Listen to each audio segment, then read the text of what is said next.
It-tieni jum ta' Special Olympics Malta kien iddedikat għal grupp Young Athletes li qattaw nofs ta' nar jipparteċipaw fl-lob sportiv mal-ġenituri tagħhom. Dan għax peress li huma żaru wisq biex jilagħbu fil-lob nazzjonali attwali, l-organizzaturi ħassu li ċkejknin xorta għandhom ikunu inklużi fil-lob. Iktar iffokajna fuq l-lob u hekk, pereżempju għadu jilagħbu l-futbol, basketball, orajt għamilna circuits ta' training, imma iffokajna iktar fuq games bħala celebration. Il-Young Athletes Program jaqgħad tfal minn 3 sa 8 snin b'kull tip ta' diżabilità flimkien. Dawn flimkien mal-ġenituri tagħhom jieħdu sehem f'attivitajiet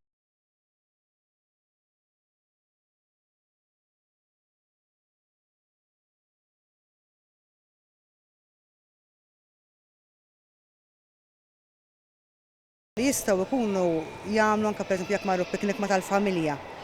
Ħafna parents jgħidulna għaliex mal-kuġini u hekk, allura nippruvaw ninkludu anke games bħal dawn ngħidulhom ara anke dan il-lob tistgħu tinkludu intkom fl-attivitajiet tal-familja. Mo Clark, membru ta' Special Olympics Europe Eurasia, kelmitna dwar l-esperjenza tagħha hawn Malta. One thing which really stands out here in Malta is how close the families are with the programme and how much that they help the team with conducting the Special Olympics training. They are volunteers, they do everything and they really get involved, which is something which we would not see as much in other countries perhaps.